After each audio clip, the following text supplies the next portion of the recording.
आप दिल्ली एनसीआर में रहते हैं या फिर देश के अलग हिस्से में भी रहते हैं तो जरा देखिए, क्योंकि हमारे पीछे भी दीपिका ये बहुत अच्छी तरह से विजिबल है कि कितना धुंध है, क्योंकि ठंड बढ़ने के साथ ही जो दिल्ली एनसीआर का पूरा इलाका है वो गैस चैम्बर में तब्दील हो गया है। जी, और ये जहरीली हवा आपकी सेहत के लिए कितनी नुकसानदायक है यह आप भी समझ सकते हैं। और यही वजह है कि दिल्ली में कई ऐसे बड़े फैसले लिए गए हैं, प्रतिबंध लगाए गए हैं और यहाँ तक कि छोटे बच्चों के स्कूल को भी फिलहाल के लिए बंद कर दिया गया है।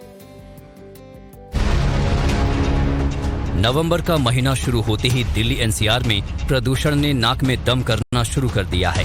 पंजाब हरियाणा में जलती पराली के धुएं ने दिल्ली को गैस चेंबर में तब्दील कर दिया है और दिल्ली वालों की सांसों पर इमरजेंसी लग गई है। 2 नवंबर को दिल्ली का प्रदूषण लेवल 400 के पार चला गया।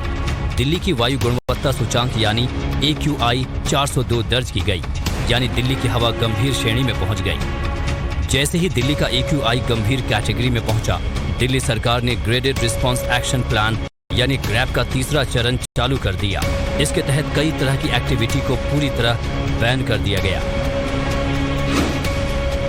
दिल्ली एनसीआर में सभी तरह के निर्माण कार्य को बंद कर दिया गया है। इसके अलावा डिमोलिशन पर भी पूर्ण प्रतिबंध लागू किया गया है।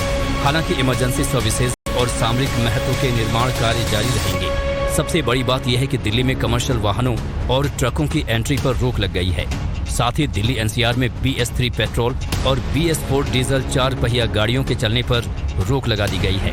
दिल्ली सरकार ने 5वीं क्लास तक के बच्चों के स्कूलों को भी बंद कर दिया है।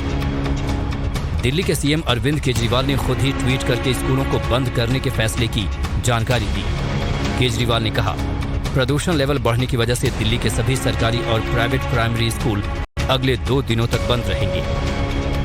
कल पूरे दिन ये आलम रहा कि धुंध की वजह से सूरज छिप गया। दरअसल दिल्ली में प्रदूषण कोई एक दिन में नहीं बढ़ा है, लेकिन दिल्ली सरकार ने इस निपटने के लिए कुछ नहीं किया, जिसका नतीजा है कि आज दिल्ली में सांस लेना भी भारी हो रहा है। सोमवार यानी 30 अक्टूबर को दिल्ली का औसत AQI 347 दर्ज किया गया। मंगलवार 31 अक्टूबर को ये बढ़कर 359 हो गया। बुधवार 1 नवंबर को दिल्ली का औसत AQI 364 पहुंच गया और गुरुवार यानी 2 नवंबर को इसने सारे रिकॉर्ड तोड़ दिए और AQI 400 के पार पहुंच गया। मौसम वैज्ञानिकों का कहना है कि दिल्ली के ऊपर बिछी प्रदूषण की चादर के जल्द हटने की कोई उम्मीद नहीं है, यानी दिल्ली वालों को फिलहाल राहत मिलती नहीं दिख रही है। प्रधानमंत्री नरेंद्र मोदी छत्तीसगढ़